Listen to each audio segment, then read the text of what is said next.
My youngest daughter's biological father had a court order for supervised visits because of his background and his history. He did not reside with me and my daughter when we were living at Maple Grove in Casopolis.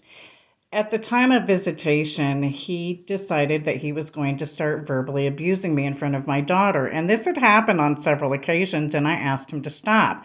Well, he would refuse to leave and would continue abusing me verbally in front of her.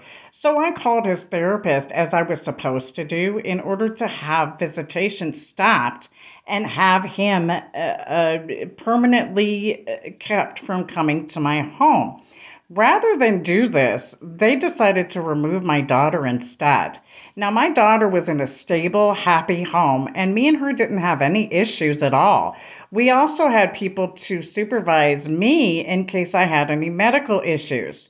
It wasn't just one person. I had multiple people that were in my home residing there that had been pre-approved by Department of Health and Human Services.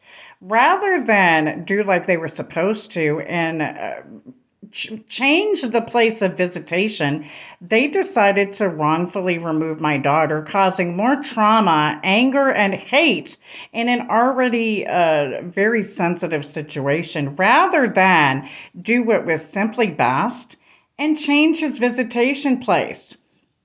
They allowed my daughter to be placed with people who lied about being related to me and my kids so that they could gain access. Why would they do that? It was either money or they're inappropriately behaving with children, because nobody goes to that extent in order to take somebody's kid that they're not related to.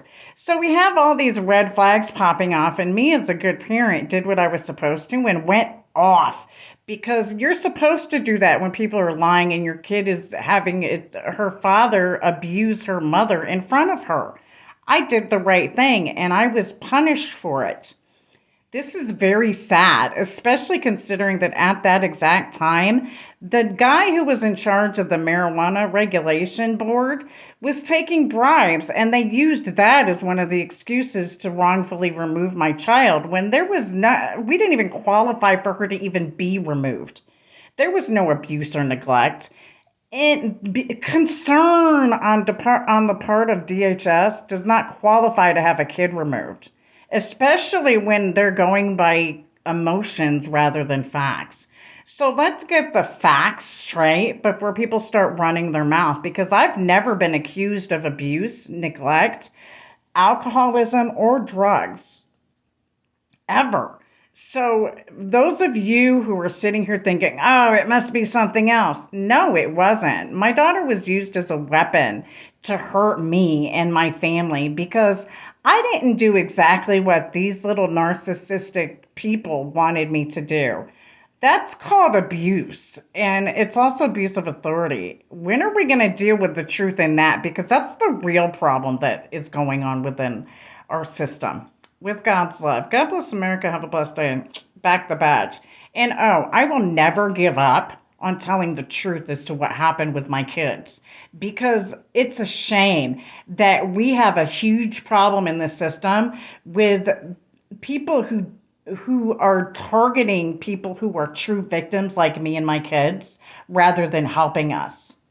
That's real sad, especially when taxpayer money is being used to do it. With God's love. God bless America. Have a blessed day. Back the badge.